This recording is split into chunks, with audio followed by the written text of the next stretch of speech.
Hello everyone and welcome to the Gaming Droid Tells Short Stories.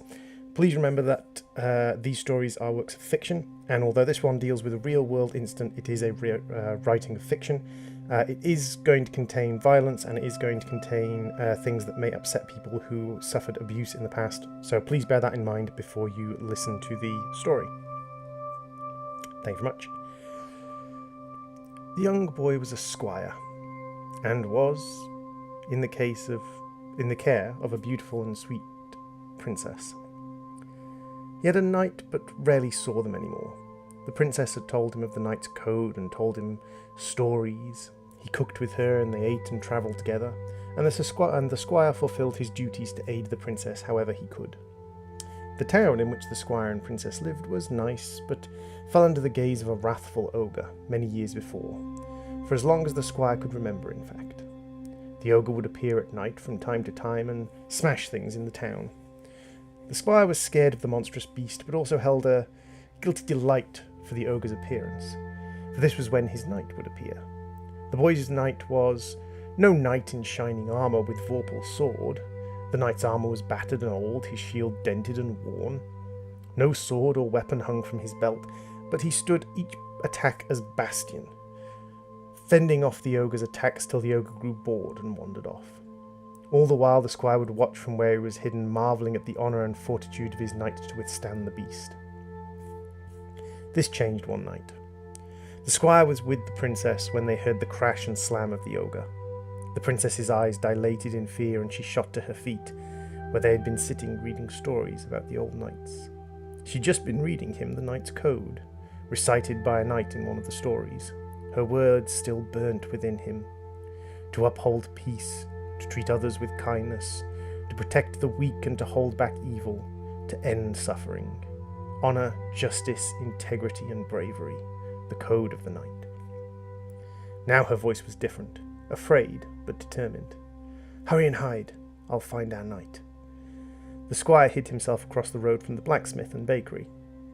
As always, he squirmed down, hidden beneath a bench, and with a little guilt for his enjoyment of seeing his knight, peeked between the legs that scattered his view.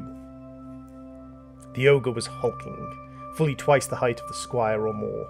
Storming up the street, roaring in rage, the horrendous beast put his hand through the wall of a house as he passed. Then the knight stepped out of one of the buildings. Battered and dented armour rusting in places, shield already bent and twisted, and stood in front of the ogre. The ogre roared and raised its arms, smiting down at the knight, who flicked the blow aside, but stumbled from the force. Again and again it happened, and the young squire watched, horrified but entranced. The squire watched as blow after blow rained down upon his knight, and anger bubbled. Why didn't his knight fight back? Why didn't his knight take up sword like the knights of the stories? Then the squire thought, wait, it's my job to get him a sword. I'm a squire. As he thought this, a vicious blow struck his knight across the helmet, and the knight fell with a grunt. The ogre upon them, fists slamming down and feet stamping as the knight tried to curl up beneath their battered and dented shield. The squire glanced at the blacksmith. Swords arrayed across the wall as if only his knight had one. They could fight back, they could win. The squire's breathing was tight and fast, blackness nibbling at the edge of his vision, eating away everything but the swords, his knight, the ogre. He could feel his heart thumping in his chest. Then he ran. The ogre looked up, roared in anger, lurching towards him. The squire glanced back. The ogre would outrun him. Easily. Except it was struggling to move, pinned in one place. The squire glanced down. His knight was clinging to the legs, stopping the ogre from moving. As the boy looked back, his eyes fell upon the knight. The knight's helmet lay on the floor, dented and broken, the knight's face exposed. For the first time in his life, the squire saw the knight within the armour. The bruised and battered face of his princess. The long flowing hair he knew so well, cascading down over her dented armour.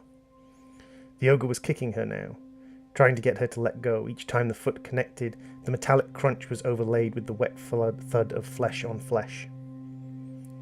Then the boy was at the swords, hung arrayed on the wall, in sizes and shapes of all types. He grabbed one from the wall, yelling his defiance as he turned, still planning to pass the sword to his princess, still imagining seeing her lay low her enemy. But his princess lay still.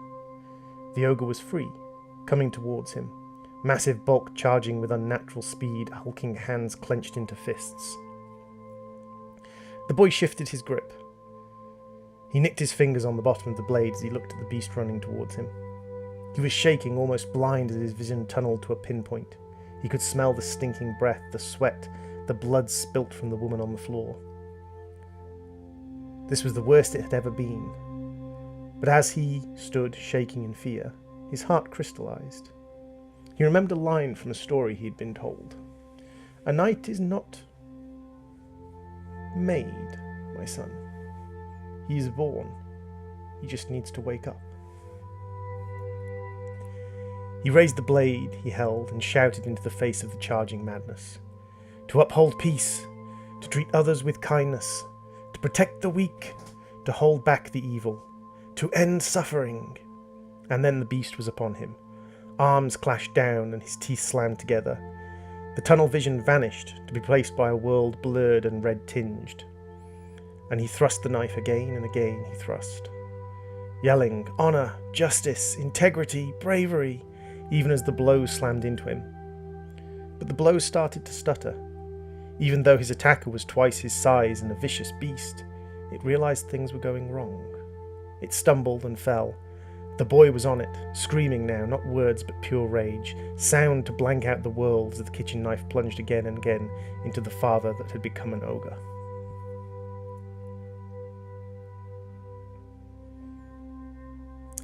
So, thank you very much for listening, guys. This one has been a slightly kind of off-angle one. I normally do pure fantasy stories.